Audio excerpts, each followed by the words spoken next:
In the sacred dance of twin flames, one question emerges time and again from those navigating this extraordinary path. Who awakens first in this cosmic partnership, and who undergoes the most dramatic transformation? Is it the runner who flees from the intensity, or the chaser who remains steadfast in their recognition of the connection? Picture this. You're going about your life, building your career, perhaps even settled in what seems like a comfortable relationship, when suddenly, often without warning, you encounter someone who triggers something so profound within you that life as you've known it ceases to exist. You feel simultaneously more alive and more terrified than you've ever been. And somehow, you know this isn't just another relationship. This is something your soul has been preparing for across lifetimes. The twin flame journey isn't about finding your perfect partner, as spiritual teacher Jeff Brown puts it. It's about burning away everything that isn't your true self. And burn it does, sometimes slowly like embers, sometimes with the ferocity of a forest fire. But who catches fire first, and who undergoes the most complete alchemical transformation in this spiritual crucible? The answer isn't as straightforward as you might hope. The truth contains nuances that reflect the beautiful complexity of this connection, a connection that exists not just to bring two people together, but to catalyze the evolution of consciousness itself. So let's dive deep into the mystery of twin flame awakening and transformation, not as abstract spiritual concepts, but as lived experiences that are reshaping the lives of countless souls around the world right now.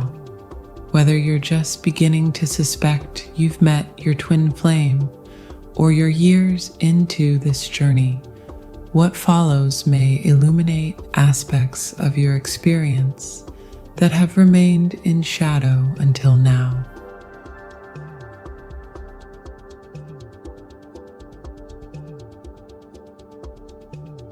Have you ever watched a wild horse being approached by a human for the first time? That magnificent creature, all muscle, instinct, and raw power, suddenly confronted with something it doesn't understand, but somehow recognizes at a soul level. The way it rears up, nostrils flaring, eyes wide with panic, ready to bolt at any moment. That's you, dear runner. That's the exquisite, terrifying dance you perform when your twin flame enters your life. You didn't ask for this cosmic collision. You were minding your own business, building your life brick by careful brick, when suddenly this person walks in and demolishes every wall you've constructed. And not with a wrecking ball. Oh no, that would be too obvious. Too easy to fight against. They did it with a glance that somehow saw through every defense mechanism you've perfected over decades, with words that resonated in chambers of your heart you didn't even know existed, with an energy that made your carefully constructed identity feel like a Halloween costume you've been wearing since childhood. Let's talk about what's really happening when you bolt. You're not running from them, not really. You're running from yourself, from the parts of yourself that their presence illuminates like a spotlight on dusty corners you've been pretending don't exist. It's as if they handed you a mirror that doesn't show your carefully composed external image, but reflects instead your soul's unfinished business. Think of it like those deep-sea creatures that have lived their entire lives in darkness, adapted perfectly to the crushing pressure of the ocean depths, Then suddenly, they're brought to the surface, exposed to light and a different pressure altogether. Their bodies literally cannot handle the change. They begin to break down. That's what happens to your emotional system when your twin flame appears. The pressure changes. The light hits differently. Everything you've adapted to no longer serves you, and your system goes into panic mode. During those 2 years of separation, one runner described their experience. I ran away because I was extremely scared. Fear was stronger than me. Tried to forget as fast as possible, looking for new situationships, partying and trying to never sit alone. Does that sound like freedom to you? Or does it sound like someone running so hard they never have time to notice they're still in a prison of their own making? Here's where it gets interesting. And by interesting, I mean messy, painful, beautiful, and ultimately transformative. Because running doesn't work. Not really. Not in the long run. You can try to drown out their memory with noise, new relationships, busy schedules, substances, success, whatever your particular flavor of distraction might be. But in those quiet moments before sleep, in the space between songs, in the pause between one breath and the next, there they are, still with you, still waiting, still reflecting back to you the parts of yourself you're trying to outrun. Starting to question my mental health, usually I was able to move on quick or think less once traveling, but here, the stranger I just met was constantly on my mind. Our runner confesses. That's the thing about twin flames. They defy the normal rules of attachment and detachment. They don't fade with time and distance the way other connections do. Instead, they seem to burn brighter in absence, like those glow-in-the-dark stars that absorb light all day just to shine when darkness falls. And you know what? That constant presence, that inability to truly escape, is actually the greatest gift your twin flame gives you. Because eventually you get tired. Tired of running, tired of hiding, tired of the endless energy it takes to deny what your soul already knows. That exhaustion becomes the fertile ground for your transformation, like a caterpillar that finally surrenders to the chrysalis. You stop fighting and start transforming. 2 months of dark night of the soul was not going out from the bed, crying, not even scrolling on my phone, just looking on the wall and crying. This is the cocoon stage, where everything breaks down before it can be rebuilt.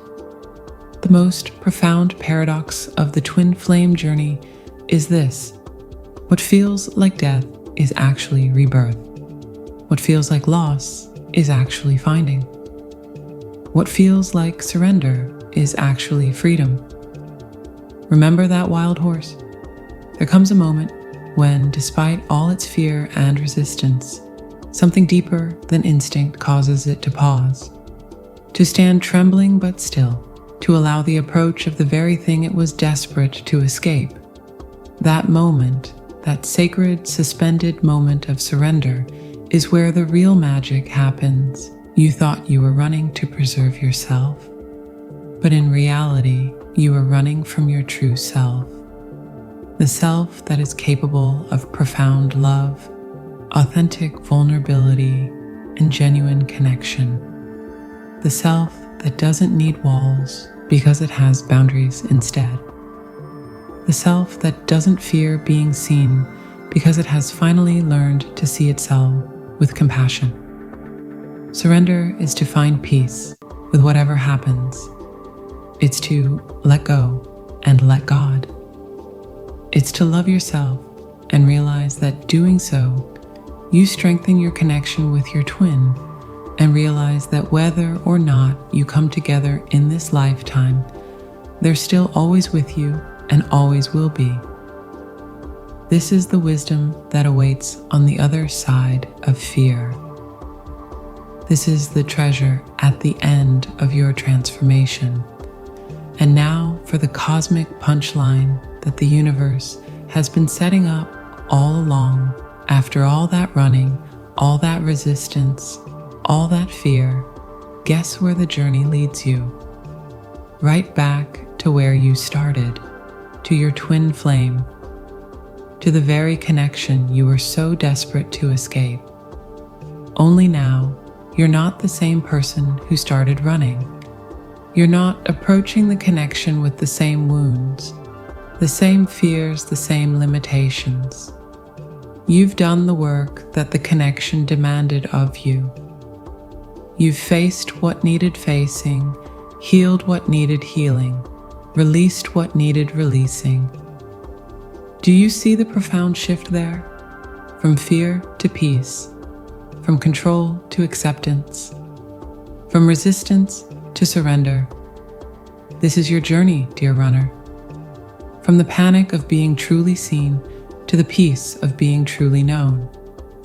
From the terror of vulnerability to the freedom of authenticity. From the desperate need to escape to the profound joy of coming home. Not just to your twin flame, but to yourself. And isn't that the most beautiful plot twist of all? That all this time, you weren't really running away. You were running toward the person you needed to become in order to be capable of the very connection you feared. So run if you must. The universe understands.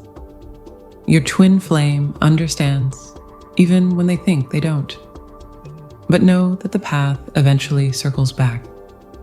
And when it does, when you find yourself face to face once again with the mirror of your soul, you'll be ready, transformed, open, no longer a wild horse in panic, but a magnificent being who has learned that true freedom comes not from escape, but from surrender.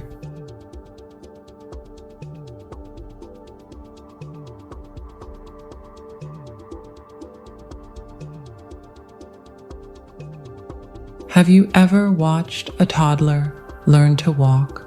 There's that beautiful, heartbreaking moment when they let go of the coffee table they've been clutching and stand wobbling on their own 2 feet, their eyes wide with both terror and exhilaration as they realize, perhaps for the first time, that they can exist in space without holding on to something. That's you, dear chaser. That's the magnificent journey you're on right now. You didn't sign up to be the chaser in this cosmic dance. Nobody hands out roles at the beginning of a twin flame journey saying, "You'll be the one who sees everything clearly while your other half runs away in panic." And yet, here you are, heart wide open, vision crystal clear, watching as your twin flame bolts in the opposite direction like they've seen a ghost. Which, in a way, they have. They've seen the ghost of their own potential, reflected in your eyes, and it terrified them. The chaser's transformation is marked by the shift from external seeking to internal fulfillment, a revolution in consciousness that may be less visible but is equally profound. So eloquently says one twin flame coach. And honestly, that's putting it mildly. What you're experiencing isn't just a shift. It's a complete rewiring of your soul's operating system. Let's talk about attachment for a moment. Not the clinical, psychological definition, but the visceral, soul-deep clinging that happens when you meet someone who feels like home. It's like finding a missing limb you never knew you'd lost. Suddenly, you're whole again, and the idea of separation feels like amputation without anesthesia. Who wouldn't cling to that? Who wouldn't chase that feeling to the ends of the earth? I felt a lack of control from the love I was feeling. It was overwhelming, confesses one runner who eventually found their way back. But you, as the chaser, feel that same overwhelming love, and instead of running, you lean in. You open wider. You say, "Yes, this terrifies me too, but I'm staying." That initial courage is beautiful, but it's only the beginning of your journey. Because here's the cosmic joke the universe plays on chasers. The very thing you're chasing, that sense of completion, of coming home, can never be found in another person, not even your twin flame. The harder you chase, the further they run, and the more painfully you learn this lesson. It's like trying to catch your own shadow. The faster you run, the faster it moves away from you. You know what's funny? In that, not really funny, but I'll laugh to keep from crying way. For all your spiritual awareness, for all your intuitive understanding of this connection, you still fell into the oldest trap in the human experience, believing that something outside yourself could make you whole. Don't beat yourself up about it. Literally everyone does this. It's practically the human condition, gift wrapped in twin flame wrapping paper. The real transformation begins when you hit rock bottom in your chasing. When you've sent the last desperate text, made the final grand gesture, exhausted every possible way to make them see what you see and feel what you feel. When you collapse, emotionally spent, and finally ask yourself, what if this isn't about them at all? What if this is about me? That question is the first crack in the foundation of your attachment. It's the beginning of what one spiritual teacher calls the ability to simultaneously love the self and another person unconditionally. A capacity that grows over time as your soul woundings are cleared out, as your DNA is activated, and as you begin to see all beings through the eyes of the higher self instead of the ego. This is where your inner revolution truly begins. In the messy middle, where nothing is clear except that the old way isn't working anymore. It's like being in the middle of renovating your house. You've torn down the walls that weren't serving you, but haven't yet built new ones. There's dust everywhere, exposed wiring, and you're camping out in your own life wondering, what have I done? Trust me, this chaotic phase is necessary. You're not demolishing, you're making space. Let's talk about sovereignty for a moment, a word that might sound lofty, but is actually deeply practical. Sovereignty means you're the ruler of your own inner kingdom. No one gets to dictate how you feel, what you believe, or what you're worthy of. Not your twin flame, not society, not even your own past self with all its limiting beliefs. This sovereignty is what transforms the chaser's journey from one of desperate pursuit to one of empowered choice. You're no longer chasing because you need them to complete you. You're choosing to hold space for the connection because it aligns with your highest good. Can you feel the difference? It's like the difference between clinging to a life raft in stormy seas versus sailing your own ship, charting your own course. And you know what's kind of hilarious about this whole process? The very qualities that made you the chaser, your openness, your willingness to be vulnerable, your courage in facing the intensity of the connection. become your superpowers once you direct them inward. The sensitivity that once had you analyzing their every text message now helps you tune into your own intuition.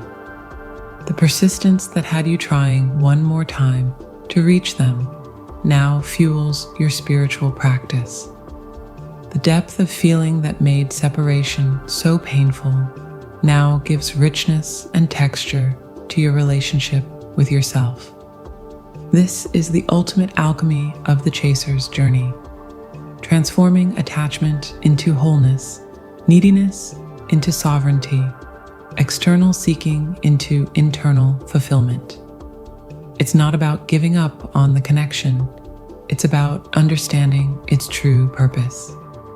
Your twin flame didn't come into your life to be your other half. They came to show you that you were never half to begin with. I want to leave you with this thought. Being the chaser, with all its heartbreak and challenges, is actually a profound gift. It means you're the one who gets to lead the way in consciousness. You're the one who gets to discover the truth of who you are, independent of the connection. You're the one who gets to experience the alchemy of turning attachment into empowerment first. Being the leader of your twin flame unit thus implies a lot of responsibility, perseverance, and determination. But out of love for both yourself and your twin, you accepted this role, knowing you would have enough resources to handle it. You accepted this role. Before you ever met them in this lifetime, at a soul level, you volunteered for this journey. You said, I'll be the one who sees clearly first. I'll be the one who feels everything deeply. I'll be the one who paves the way. That's not a burden, it's an honor. So embrace your journey as the chaser, not with resignation, but with reverence for the growth it's catalyzing in you. Know that every step you take toward loving yourself more fully, toward standing in your sovereignty, toward finding peace independent of external circumstances, is a victory not just for you, but for the collective consciousness of which you and your twin are a part.